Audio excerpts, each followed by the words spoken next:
Hey everybody, welcome back into the Woody Hayes Athletic Center. One of the last practice reports brought to you by Byers Auto before Ohio State plays at Minnesota. Next Thursday night, 8 days to go. The wide receivers, Brian Hartline and that Zone 6 crew, the last ones to go. Maybe save the best for last. This position group, Spencer Holbrook, Tim May, they're pretty damn good.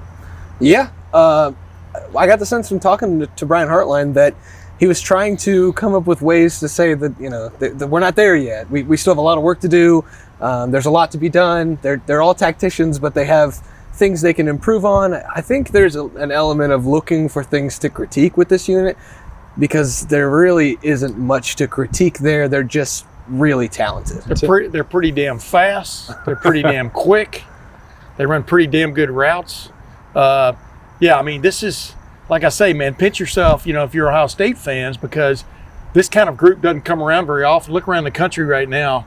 Who's got a group like this? Nobody. Yeah, this will be the pretty damn good practice report brought to you by Byers Auto. And Brian Hartline did bring a dose of reality to that because what you're talking about, Spencer, was, okay, well, if Garrett Wilson and Chris Olave, that they're the two best receivers in the country, but they're not done. They're not NFL wide receivers today. But he says, all right, well, if they're 90%, well, then it gets really hard to find 1% more for them to get better. Like for Chris Olave, he put on 4 or 5 pounds. He said, I know, wasn't it amazing? And that's what he said in the spring. I'm going to get better. I want to be a day one first-round NFL draft pick, and I think I need to get bigger and stronger. I'm like, well, you're already fast. You're already strong. You're already big. You're already the most productive receiver in the country.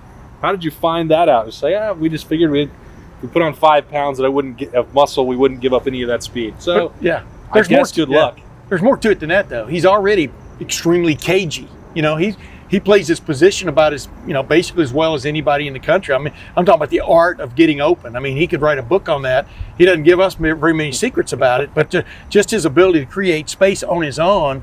You don't see that a lot. A lot of these guys coming out of these 7-on-7 situations and stuff. And that's what the great receivers have always had, that ability, slow, fast, or indifferent, to do that. And I'm really looking forward to his last year at Ohio State. Well, and we talk about Chris Olave, we talk about Garrett Wilson, Jackson Smith-Njigba's there.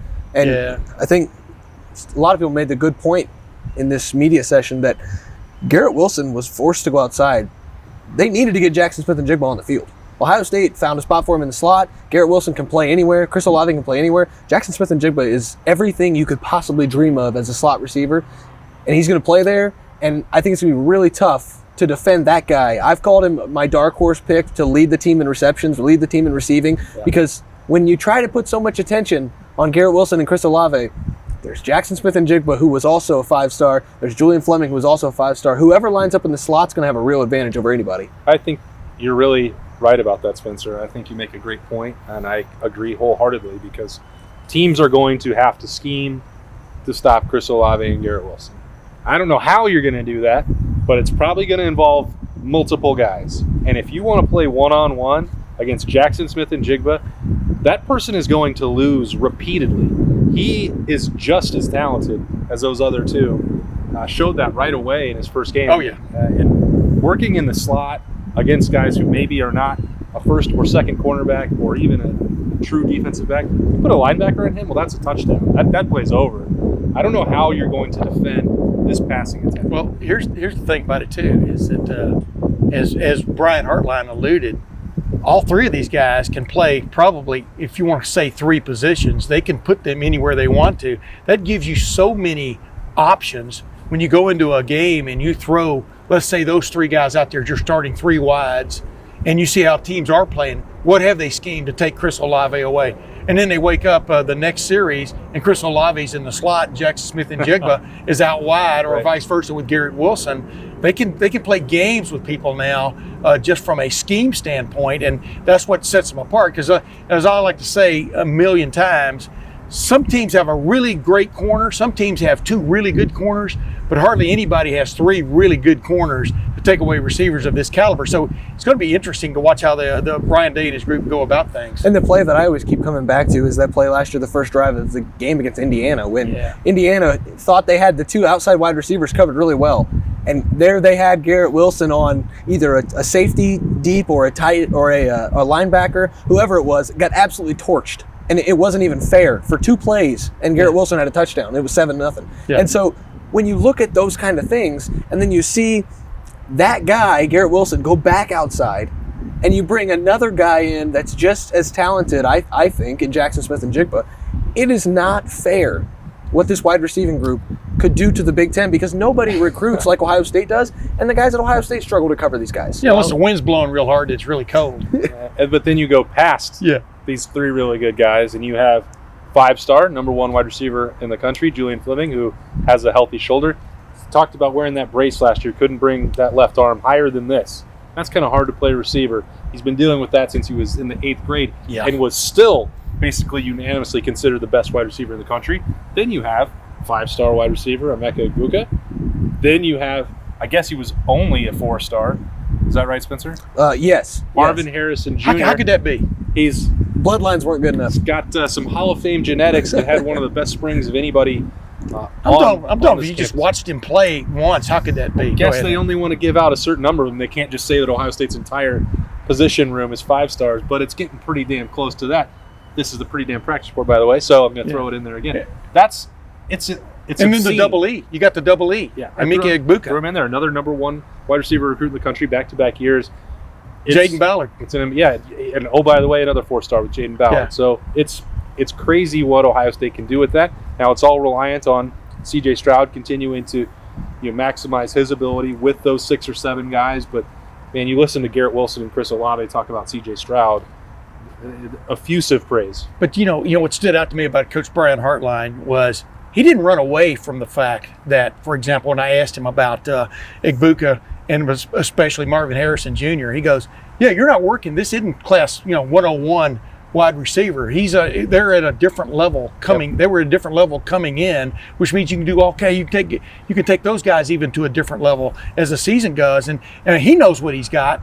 He knows he's blessed. Now he's worked really hard to make himself blessed, but he definitely understands that, and they have to take advantage of this. But the other side of that same quarter right there, Tim, is the fact that when I asked him if Marvin Harrison was ready to go when he got here as a freshman, he said, "Oh no, nobody's ready to go when they get here." And then later he followed it up with plays, man. Other than that, I mean, he follows it up later with these guys are ahead of the curve when it comes to freshman class. And so, like I said at the beginning of this, it's that balance that you have to find between these guys are all so good because they are, and they have so much potential to get that much better. And I think that all relies on C.J. Stroud. Like you said, the thing that really caught my ear was when Julian Fleming was asked about C.J. Stroud. Yeah. And he said he puts the ball wherever you want it. Yeah. In layman's terms. Yeah. Basically said, wherever you want the ball, it's going to be there. Yeah. And I think that's what he'll throw you open. He'll throw it to the opposite side of the defender. That's blah, what blah, blah. impresses me the most about these receivers is their ability to see what C.J. Stroud's on the practice field and trust him going into a game like this when he's never thrown a pass before. This is what stood out to me about Marvin Harrison Jr. We actually got to see him play in the spring game, though, was the crispness of his routes and the fact that he and Egbuka both catch the ball out here. You almost can't teach. You have to work hard to teach somebody to catch the ball out here if they don't do it. I want to call it naturally or having grown up like Chris Carter was a great, that's what we're talking about, them being a little cut above. Those are some of the things that just stand out to me. And I still don't understand how Marvin Harrison Jr. wasn't a 5-star receiving prospect. That's, stunning. Don't you agree? I mean, when you've watched him practice. He in the spring, as I said earlier, he looked more advanced than Emeka Egbuka, who, as Spencer has brought up throughout camp and been paying close attention, closed that gap if there was one. Yeah. And it wasn't just our mind playing tricks on us. Marvin Harrison vastly exceeded what I expected to see in that spring. And then Emeka Egbuka, I think, got a summer with Mickey Marotti, and the rest of this filled out. And then you saw all that gaining steam. You'll see, I think if you put him maybe more behind Jackson Smith and Jigba in the slot, that's going to be scary for whenever teams get tired to try and slow that down. The only one who, to me, doesn't fit into what Brian Hartline talked about to play anywhere is Julian Fleming. He's your outside receiver. He's going to make plays happen out there and stretch the field, and he, more than anybody, needed to get healthy, as we alluded to earlier. I'm going to pay you a compliment. You've covered a lot of football, and you've covered you're still only halfway to what I've done. I'm talking about, but my point is, you've seen a lot of teams, you've seen a lot of players, just like I have, just like my man over here has. Do you feel like we're gushing too much just about the offense in particular? I'm telling you, I've been around covering this team since 1984 on a full-time basis, and I do not recall.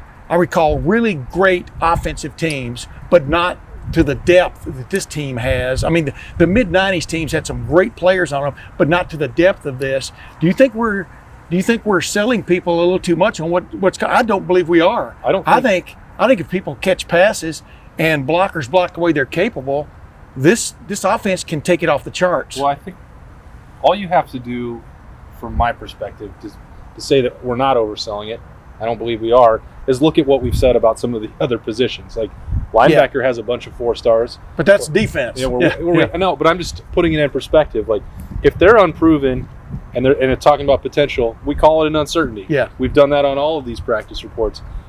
Garrett Wilson and Chris Olave are already the 2 best wide receivers in the country, and they've already proven that. So do we know for sure what Marvin Harrison's going to do? No. Yeah. He's going to play next Thursday night. Emeka Egbuka, we'll see. But we saw in the first half of the Big Ten Championship game what Julian Fleming could do while he was hurt. We saw in his very first game what Jackson Smith and Jigba could do with his body control and his hands. And we know 100% what those top 2 guys can do. Yeah. Nobody has ever had, as far as I can tell, on paper and in terms of returning production, what Ohio State has at receiver.